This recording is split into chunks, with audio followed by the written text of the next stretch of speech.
ಶ್ರೀ ಸದ್ಗುರು ಸಿದ್ಧಾರೂಢಾಯ ನಮಃ. ಇವತ್ತಿನ ದಿವಸ ಚೋಳ ಕಡಿತ ನನಗೊಂದು ಚೋಳ ಕಡಿತ ಅಂತಕ್ಕಂಥ ಸಂತ ಶಿಶುನಾಳ ಶರೀಫರ ಪದ್ಯವನ್ನು ಚಿಂತನವಂತನ ಮಾಡೋಣ. ಚೋಳ ಕಡಿತ ನನಗೊಂದು ಚೋಳ ಕಡಿತ, ಕಾಲ ಕತ್ತಲದೊಳಗ ಕುಂತಿತ್ತ ನನ್ನ ಕಂಡು ಅದು ತಾ ಬಂತ. ಎಷ್ಟು ದಿವಸ ಮನಸ್ಸಿಟ್ಟಿತ್ತ ಸಿಟ್ಟನ್ನೆಲ್ಲ ತೀರಿಸಿಬಿಟ್ಟಿತ್ತ, ಆರಿಗೇಳಿದರೇನಾದೀತ ಗುರು ತಾನೇ ಬಲ್ಲ. ಈ ಮಾತ ಹುಟ್ಟಿದ ಮ್ಯಾಲ ಕಂಡಿದ್ದಿಲ್ಲ, ಇದರ ಕಷ್ಟವ ಶಿವನೇ ಬಲ್ಲ. ಗಟ್ಟಿಯಾಗಿ ಮುಳ್ಳು ಚುಚ್ಚಿತ್ತ, ಅದು ಮಾಯಾಗಿ ತಾ ಹೋತ ಅಂತೇಳಿ ಹಾಡ್ತಾರೆ. ಈ ಒಂದು ಸಂತ ಶಿಶುನಾಳ ಶರೀಫ್ ಸಾಹೇಬರ ಪದ್ಯದೊಳಗೆ ಒಂದು ಜಾನಪದ ಶೈಲಿಯೇ ಹಾಸಿ ಹೊಕ್ಕಾಗಿ ಆಗೈತಿ. ಆಮೇಲೆ ಅವ್ರು ಹಾಡುವಂಥ ಪದ್ಯದೊಳಗೆ ಪ್ರತಿಯೊಂದು ಪದ್ಯದೊಳಗೂ ಆಧ್ಯಾತ್ಮನ ತುಂಬಿಕೊಂಡಿರ್ತೈತಿ.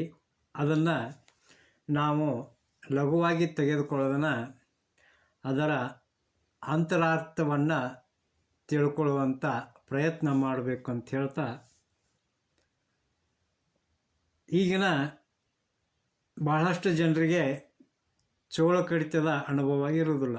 ಯಾಕಂತಂದ್ರೆ ಈಗೆಲ್ಲ ಸಿಮೆಂಟ್ನಿಂದ ಮಣಿಗಳು ತಯಾರಾಕ್ಕವು. ಮೊದಲ ಮಣ್ಣಿನ ಮಣಿಗಳಿರ್ತಿದ್ದು, ಹೀಗಾಗಿ ಚೋಳುಗಳ ಒಂದು ಉಪಟಳ ಭಾಳ ಇತ್ತು. ಈಗ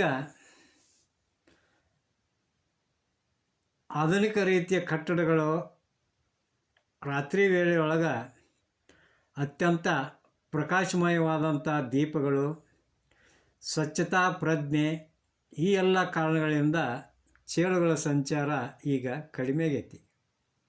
ಹಳ್ಳಿಗಳಲ್ಲಿಯೂ ಕೂಡ ಚೇಳು ಕಡಿಯುವ ಪ್ರಸಂಗಗಳು ಕಡಿಮೆ ಅಂತಲೇ ಹೇಳ್ಬೋದು. ಶರೀಫರಿದ್ದಂಥ ಕಾಲದೊಳಗೆ ಚೇಳುಗಳ ಹಾವಳಿ ಭಾಳ ಆಗಿತ್ತು. ಮಣಿ ಸಂಧಿಗೊಂದಿಗಳೊಳಗೆ ಸಾಮಾನುಗಳ ನಡುವೆ ಚೇಳುಗಳು ಸೇರಿಕೊಳ್ತಿದ್ದವು. ಒಂದು ದಿನ ಶರೀಫ್ ಸಾಹೇಬರು ಮನೆಯೊಳಗೆ ಧ್ಯಾನಕ್ಕೆ ಕುಂತಾಗ ಆ ಧ್ಯಾನದಲ್ಲಿ ಮೈ ಮರೆತಂಥ ಶರೀಫರನ್ನು ಆ ಒಂದು ಚೇಳು ಬಂದ ಕಡದೈತಿ. ಆ ಚೇಳಿನ ಒಂದು ಕಡಿತದ ಅನುಭವ ಹಿಂದಿನ ಜನರಿಗೆ, ಅಂದ್ರೆ ನಮ್ಮಂಥವ್ರಿಗೆ ಆಗಿರ್ತೈತಿ. ಅದು ಚೋಳು ಕಡಿತು ಅಂತಂದ್ರೆ ಬೆಂಕಿ ಇಟ್ಟಂತ ಆಕ್ಕೈತಿ. ಆ ಒಂದು ಕಡಿತದ ಉರಿಯನ್ನು ತಡೆದುಕೊಳ್ಳೋದು ತುಂಬ ಕಠಿಣ. ಮತ್ತು ಅದು ಕೆಲವರಿಗೆ ಮ್ಯಾಲ ಆ ಒಂದು ವಿಷದ ಒಂದು ಜ್ವಾಲೆ ಏನಿರ್ತೈತಲ್ಲ, ಆ ಉರಿ ಅಂತಕ್ಕಂಥದ್ದು ಮ್ಯಾಲ ಏರ್ತಿರ್ತೈತಿ. ಆಗಂತೂ ತಡೆದುಕೊಳ್ಳೋದು ಇನ್ನೂ ಭಾಳ ಕಷ್ಟ. ಶರೀಫರಿಗೂ ಮತ್ತು ಇತರರಿಗೂ ವ್ಯತ್ಯಾಸ ಏನಪ್ಪ ಅಂತಂದ್ರೆ, ಬೇರೆಯವರಿಗೆ ಅಂದ್ರೆ ನಮ್ಮಂಥವ್ರಿಗೆ ಚೇಳು ಕಡಿದಾಗ ಆ ಚೇಳಿನ ಒಂದು ತಾಪದೊಳಗೆ, ತ್ರಾಸಿನೊಳಗೆ ಅದರ ಒಂದು ಹೊಡೆತದಿಂದ ನಾವು ಅವಳ ಚೂಳನ್ನಾಗಲಿ ಅಥವಾ ಇನ್ನೊಬ್ಬರನ್ನು ನಿಂದಿಸೋದ್ರೊಳಗನ ಕಾಲ ಕಳೆದು ಬಿಡ್ತೀವಿ. ಆದ್ರೆ ಶರೀಫ್ ಸಾಹೇಬರು ಚೇಳು ಕಡಿದ್ರೆ ಅದೊಂದು ಹಾಡಾಗಿಬಿಡ್ತೈತಿ. ಅನುಭವ ತುಂಬಿದ ಪದವಾಗಿ ಕಾಲಾಂತರದೊಳಗೂ ಅಂಥ ಒಂದು ಪದ್ಯಗಳು ಉಳಿದು ಬಿಡ್ತಾವೆ. ಶರೀಫ್ ಸಾಹೇಬರು ಹಾವು ತುಳಿದ್ರು ಒಂದು ಹಾಡು ಹುಡ್ತೈತಿ, ತಗಣಿ ಕಚ್ಚಿದ್ರು ಒಂದು ಹಾಡು ಹುಡ್ತೈತಿ, ಹುಚ್ಚನಾಯಿ ಜಿಗದಾಡಕತ್ತಿತ್ತಂದ್ರೂ ಅದಕ್ಕೂ ಒಂದು ಹಾಡು ಹುಡ್ತೈತಿ. ಹಂಗೆ ಅದೇ ರೀತಿಯೊಳಗೆ ಈ ಚೇಳು ಕಡ್ದಾಗ ಈ ಒಂದು ಪದ್ಯ ಹುಟ್ಟೈತಿ. ಕೆಲವರು ಈ ಪದ್ಯದೊಳಗೆ ಆಧ್ಯಾತ್ಮಿಕತೆಯನ್ನು ಹುಡುಕೋ ಬರೋದೊಳಗೆ ಚೇಳು ಕಡಿದ ಘಟನೆಯನ್ನೇ ಮರೆತು ಬಿಡ್ತಾರೆ. ಚೇಳು ಕಡಿದಂಥ ನೈಜ ಘಟನೆಯನ್ನು ಆಧ್ಯಾತ್ಮೀಕರಿಸುವ ಶರೀಫ್ ಸಾಹೇಬರ ಒಂದು ಸ್ಥಿತಪ್ರಜ್ಞ ಮನಸ್ಕತೆ ಸಾಮಾನ್ಯ ಕವಿಗಳಿಗೆ ಬರೋದಿಲ್ಲ.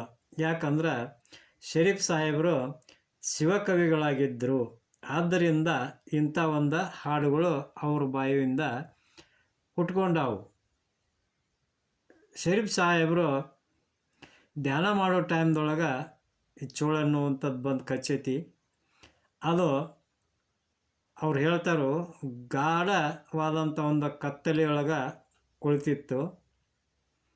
ಅದು ಒಂದು ಶರೀಫರನ್ನು ಕಂಡು ಬಂದ ಕಡಿತು. ಬಹಿರಂಗದೊಳಗೆ ಚೇಳು ಕಡಿದ ಘಟನೆಯನ್ನು ವಿವರಿಸಿದ್ರೆ, ಜಗತ್ತಿನ ಅಜ್ಞಾನದ ಕತ್ತಲೆಯ ನಡುವೆಯೂ ಜ್ಞಾನ ಮಾರ್ಗವನ್ನು ಅಳವಡಿಸಿಕೊಂಡಿದ್ದ ಸದ್ಗುರುಗಳು ಗುರುತಿಸಿ ಬಂದು ವೈರಾಗ್ಯ ಮಾರ್ಗದ ಉರಿಯನ್ನು ಸಂತ ಶರೀಫರಲ್ಲಿ ಹೊತ್ತಿಸ್ತಾರೆ. ಈ ಒಂದು ಚೇಳಿನ ಕಡಿತ ಎಷ್ಟು ತೀವ್ರವಾಗಿತ್ತು ಅಂತಂದ್ರೆ, ಅದು ಇವರ ಮೇಲೆ ಎಷ್ಟು ದಿನದ ಸಿಟ್ಟು ಇಟ್ಟಿತ್ತು ಎನ್ನುವಷ್ಟರ ಮಟ್ಟಿಗೆ ಜೋರಾಗಿ ಕಡಿದಿತ್ತು. ಎಷ್ಟು ದಿವಸ ಮನಸ್ಸಿಟ್ಟಿತ್ತ ಅಂತಕ್ಕಂಥ ಈ ಒಂದು ಪದ ಸಮುಚ್ಚಯಗಳು ಒಮ್ಮೆಲೆ ಚೋಳಿನಿಂದ ಸದ್ಗುರುವಿನ ಕಡೆಗೆ ಕರೆದುಕೊಂಡು ಹೋಗಿ ಬಿಡ್ತಾವೆ. ಈ ಒಂದು ಚೇಳಿಗೆ ಶರೀಫರನ್ನೇ ಕಚ್ಚಬೇಕು ಅಂತಕ್ಕಂಥ ಮನಸ್ಸೇನಿಲ್ಲ. ಚೇಳಿನ ಪಾಲಿಗೆ ಶರೀಫರು ಅಷ್ಟ, ಆ ಜಾಗದೊಳಗೆ ಮತ್ತಾರು ಕುಳಿತಿದ್ರು ಅವರು ಅಷ್ಟ. ಅದರ ದಾರಿಗೆ ಅಡ್ಡ ಬಂದವರನ್ನು ಅಥವಾ ಅದನ್ನು ಮುಟ್ಟಿದವರನ್ನು ಕಚ್ಚೇ ಕಚ್ತತಿ.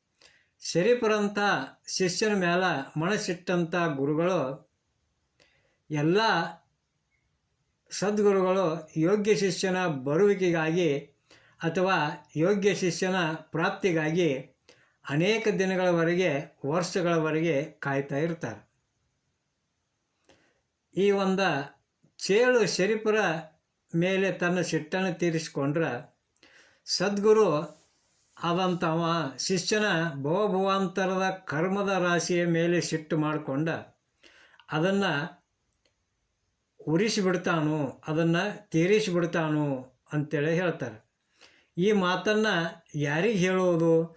ಸಾಮಾನ್ಯ ಜನರಿಗೆ ಈ ಎರಡು ಮಾತುಗಳು ಅರ್ಥ ಆಗೋದಿಲ್ಲ.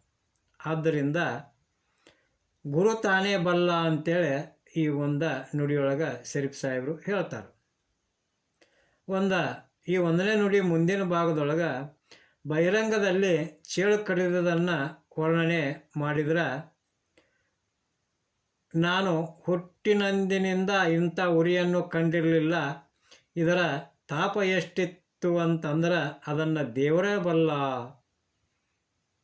ಚೇಳು ತನ್ನ ಮುಳ್ಳನ್ನು ಚುಚ್ಚಿ ಮಾಯಾಗಿ ಹೋತು ಅಂತೇಳಿ ಹೇಳ್ತಾರೆ.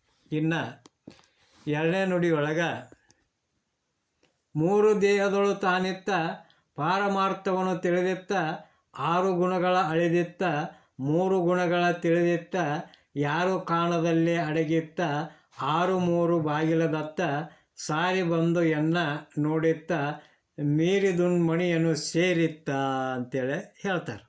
ಅಂದ್ರೆ ಈ ನುಡಿಯೊಳಗೆ ಸದ್ಗುರುವಿನ ಒಂದು ಸ್ಥಿತಿಯನ್ನು ವರ್ಣನೆ ಮಾಡ್ತಾರೆ.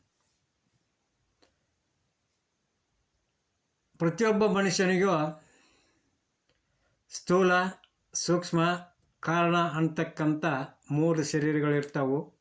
ಆದರೆ ನಮ್ಮಂಥ ಸಾಮಾನ್ಯ ಜನರಿಗೆ ಸ್ಥೂಲ ಶರೀರದ ಪ್ರಜ್ಞೆ ಮಾತ್ರ ಇರ್ತೈತಿ. ಸದ್ಗುರುಗಳಾದಂಥವರು ಈ ಮೂರು ಶರೀರದ ಪ್ರಜ್ಞೆಯನ್ನು ಜಾಗೃತಗೊಳಿಸ್ಕೊಂಡಿರ್ತಾರೋ ಅಂಥೇಳಿ ಈ ಒಂದು ಅರ್ಥದೊಳಗೆ ಶರೀಫ್ ಸಾಹೇಬರು ಹೇಳ್ಯಾರ.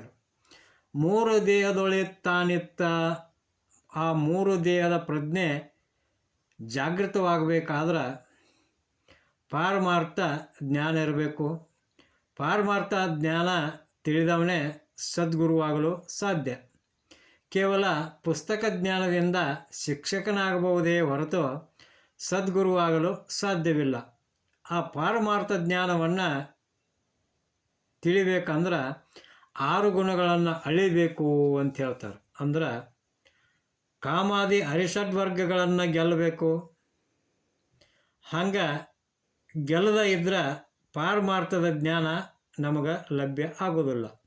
ಇನ್ನು ಮೂರು ಗುಣಗಳನ್ನು ತುಳಿಯುವುದಂತಂದ್ರೆ ಸಾತ್ವಿಕ, ರಾಜಸ, ತಾಮಸ ಗುಣಗಳನ್ನು ನಿಯಂತ್ರಿಸಿ ಅವುಗಳನ್ನು ಆತ್ಮಶಕ್ತಿಯನ್ನಾಗಿ ಪರಿವರ್ತಿಸಬೇಕು ಅಂತೇಳಿ ಹೇಳ್ತಾರೆ. ಇನ್ನು ಮುಂದಿನ ನುಡಿಯೊಳಗೆ ದೇವರ ಮನೆ ಮೂಲೆಯೊಳಗಿತ್ತ ಭಾವಶುದ್ಧದಿ ಕುಳಿತಿತ್ತ ಊರ್ಧ್ವಮುಖವತ ಮಾಡಿತ್ತ ಸ್ಥೂಲ ದೇಹದೊಳಗಡಗಿತ್ತ ಕಾಲಕರ್ಮವನ್ನು ನುಂಗಿತ್ತ ದೇವಶಿಶುನಾಳೇಶನ ಸುತ್ತ ಧ್ಯಾನದೊಳಗೆ ತಾನಿರುತ್ತಿತ್ತ ಕಚ್ಚಿದ ಎಚ್ಚರವಾದೀತ ಅಂತೇಳಿ ಹಾಡ್ತಾರೆ. ಈ ಒಂದು ಕೊನೆ ನುಡಿಯೊಳಗೆ ಈ ಒಂದು ಆತ್ಮತೇಜವನ್ನು ಸಿದ್ಧಿಸಿಕೊಂಡಂಥ ಸದ್ಗುರು ಡಂಗುರ ಹೊಡ್ಕೊಂಡ ನಾ ಗುರು ಅದೇನಿ, ನಾ ಸದ್ಗುರು ಅದೇನಿ, ನಿಮ್ಮೆಲ್ಲರನ್ನೂ ಉದ್ಧರಿಸ್ತೀನಿ ಅಂತೇಳಿ ಹೇಳ್ಕೊಂಡ ಅಡ್ಡಾಡೋದಿಲ್ಲ. ಅಂಥ ಒಬ್ಬ ಆತ್ಮಜ್ಞಾನಿಯನ್ನು, ತತ್ವಜ್ಞಾನಿಯಾಗಿರ್ತಕ್ಕಂಥ ಸದ್ಗುರುವರನನ್ನು ನಮ್ಮಂಥವ್ರಿಗೆ ಗುರುತಿಸೋದು ಭಾಳ ಕಷ್ಟ ಸಾಧ್ಯ.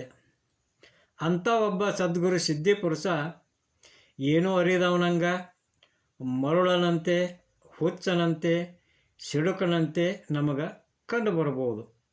ಹಂಗೆ ಗುರು ಗೋವಿಂದ ಭಟ್ರು ಸಾಮಾನ್ಯರಲ್ಲಿ ಸಾಮಾನ್ಯರಂತೆ ಇದ್ದರು.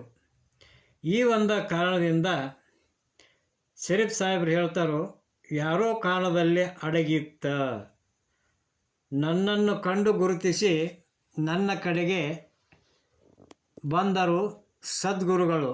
ಅವರು ಉನ್ಮನಿ ಸ್ಥಿತಿಯನ್ನು ಹೊಂದಿದ್ರು. ಅವರು ಮನಸ್ಸಿನ ದ್ವಂದ್ವ ಭಾವವನ್ನು ಅಳಿದ ಉನ್ಮನಿ ಅವಸ್ಥೆಯನ್ನು ಪಡ್ಕೊಂಡಿದ್ರು ಅಂತೇಳಿ ಹೇಳುವಲ್ಲಿಗೆ ಬೋಧ ಒಂದೇ, ಬ್ರಹ್ಮನಾದ ಒಂದೇ, ಶಿಶುನಾಳಧೀಶನ ಭಾಷೆ ಒಂದೇ ಅಂತ ಹೇಳ್ತಾ ಇವತ್ತಿನ ಪ್ರವಚನಕ್ಕೆ ಮಂಗಲವನ್ನು ನೀಡೋಣಂತ. ಜೈ ಮಂಗಳಂ. ಜೈ ನಮಃ ಪಾರ್ವತೀಪತೆ ಶಿವ ಹರ ಹರ ಮಹಾದೇವ. ಶ್ರೀ ಸದ್ಗುರು ಸಿದ್ಧಾರೂಢಾಯ ನಮಃ. ಶ್ರೀಮನ್ ನಿಜಗುಣ ಶಿವಯೋಗಿ ಮಹಾರಾಜ್ ಕಿ ಜೈ.